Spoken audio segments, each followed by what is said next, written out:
Alrighty, guys, we're at Chapter 11, The Attack on the Ranch. Along about dark, the coyote village came to life, and everybody was excited.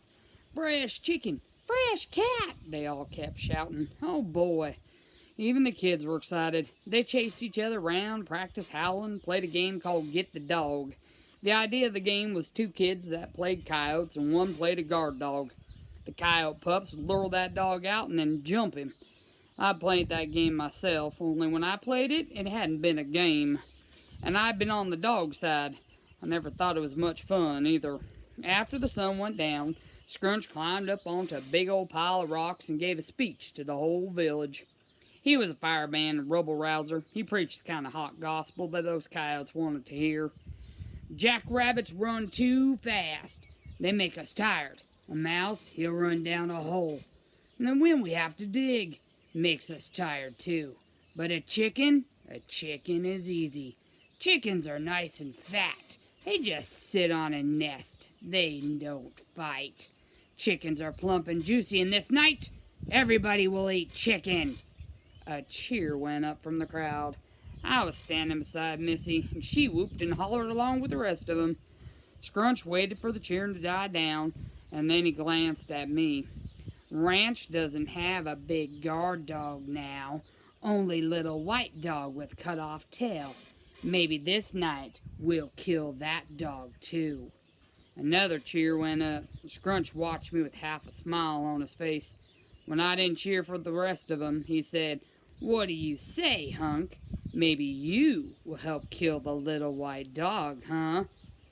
"Maybe so, Scrunch," I said. "Maybe so."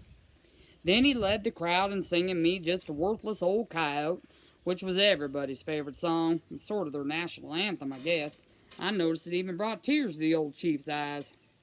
Guess it brought back memories of his younger days.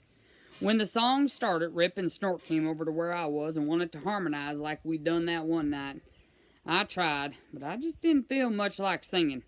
But Rip and Snort bellowed and howled and had themselves a good old time. They were all excited about this raid. They got into an argument over which one of us was going to give Drover the worst whooping. I don't know. Listening to them snarl at each other, I got kind of a funny feeling about those good old boys. They had a way of changing into becoming mean old boys pretty quick. The singing stopped, and it was time to start our raid. Scrunch led the whole village in a howl. Then those of us who were going on the raid lined up in single file. Missy came over to tell me goodbye. "Hunk will have a good fight. Bring me back a big fat chicken and prove to everybody that Hunk is a good coyote." "Thanks, Missy," I said. "I'll do my best." "Then we can marry and have 7 or 8 little pups." "7 or 8? "Maybe 9 or 10. Oh, boy. She nuzzled me under the chin and stepped back and gave me a smile. Gee, she had a pretty face. But you know what? When she smiled, all I could see was her mother's face, and remember that aged mutton. It darn near ruined the entire occasion for me. Scrunch come on down the line, checking things out and giving orders to the men. When he came to me, he gave me a real hard look. "You better not make a mistake. Scrunch will watch closely." "You do that, Scrunch. You might learn something."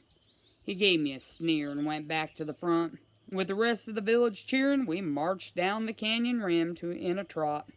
Once we left the village, Scrunch passed the order for silence. Down in the alley, we got on a cow trail and followed it south toward the creek. I couldn't help wondering where Drover was and what he was doing right now. Had he heard the singing? Had he run to the machine shed? Or was he out on patrol?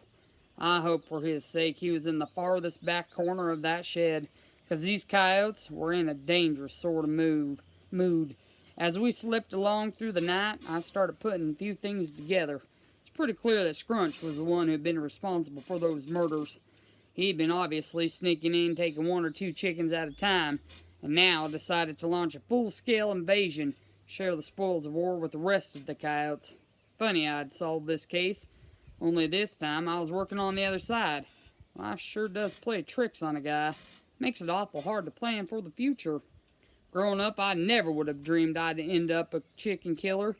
And I was kind of glad my ma wasn't around to see it. She would have been ashamed.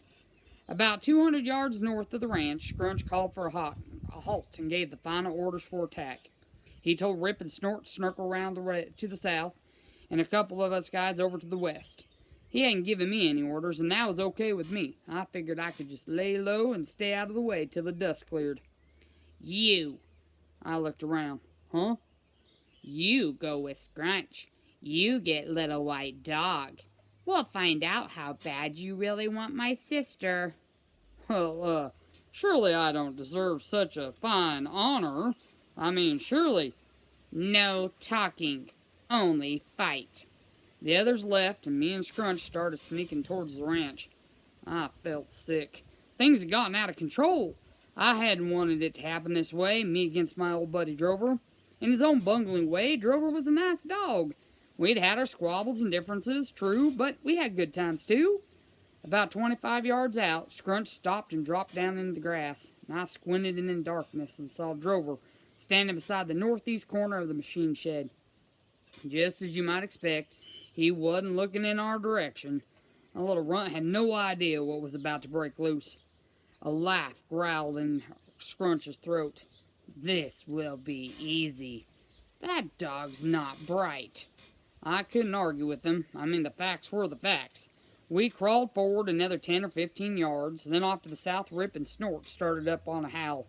Drover jumped up in the air and faced that direction. He was facing south, and I could see that he was a-shivering. Then the boys off to the west raised a howl. Drover then faced that direction. Scrunch growled, and Drover faced us. His head was cocked to the sideways with one ear standing up, so that means he didn't really see us. But he was starting to get the picture. The ranch was surrounded. I kept waiting for him to run, but he didn't. Scrunch pushed himself up out of the grass. You go first. I'll watch. Who, me? Well, I mean, it seems to me that, the hair went up on the back of his neck, and there was murder in his eyes. You go first, or I'll take care of you right here, right now. I could tell he wasn't kidding. I just thought, there's no need. Settle down. Yeah, I'll go first. I'll go. So I stood up. Scrunch threw back his head and let loose the bloodiest howl I'd ever heard. It sent shivers all the way down to my tail. It was frightful. He gave me a shove, and the attack was on. Drover heard us coming, and he started yipping and jumping up and down. But he stood his ground, and I could hear myself talking. Run, Drover, while there's still time. My voice got a little louder. You got no chance, Drover. Don't try to be a hero. Next thing I knew, I was yelling at him. Drover, run for the shed. You're outnumbered. They'll kill you. Run for your life. That little mutt was so scared he didn't know what to do. He was spinning in circles and jumping up and down. But he still wouldn't leave his post. By this time I could see Rip and Snort sneaking up behind him, and the moonlight glitting off their teeth and eyes. They didn't look like good old boys anymore at all. They looked like murderers, and they had murder on their mind. Behind me, Scrunch was screaming, Kill him! Kill him! All at once, something snapped inside my head. I felt wild and crazy, and I headed straight for Drover. I'll never forget the look in his eyes. He was more than scared. He was bewildered. He didn't have any idea what was happening to him. He turned to face my charge, and I flew right past him. I took aim at Snort, and I yelled, This is it, son! It's us against Texas! Fight for your life! I caught Snort by surprise and sent him rolling down the hill.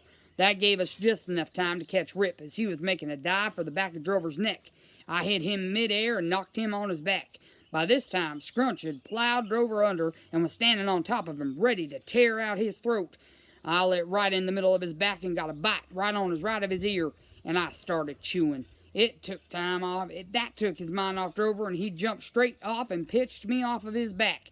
I got to my feet, and he got to his, and we faced each other.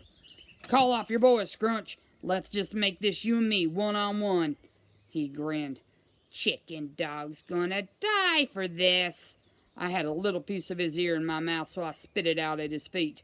Out of the corner of my eye, I saw light come on in the house. That was my only hope. If High Looper didn't hurry and get his pants on and grab his gun, I was going to be a dead dog.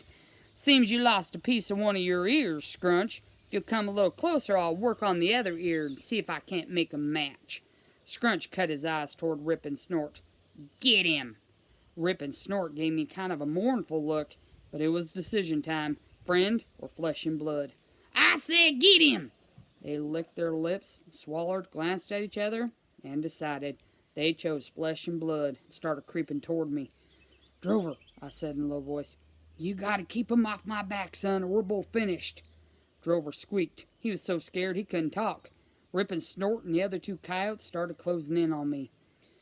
Hunk's a very, very stupid dog, said Scrunch. And that stupid dog's gonna pay with his life. You could be right, Scrunch, but you've got to do it. We was totally surrounded, and it was every man for himself. I figured I might as well leave this old life with another piece of his ear, so I made a dive at him. We collided, and up we went on our hind legs. I boxed him across the nose, and he boxed me right back. My eyes began to water, so I clawed his lip, and he clawed mine. I went for his ear, and he went for mine. We chewed and snapped and snarled and growled. I think old Scrunch was a little surprised that this Cowdog could give him such a tussle. I was holding to my own until they jumped me from behind. 2 or 3 of them didn't get a good count, but it was plenty enough to finish me off. They wrestled me down, threw me on my back, and pinned me to the ground. Scrunch walked up and straddled me, showing his big, sharp teeth. Now you're gonna die, he said. He went for my throat, and I heard St. Peter blow his horn. That's the end of chapter 11. We're almost done.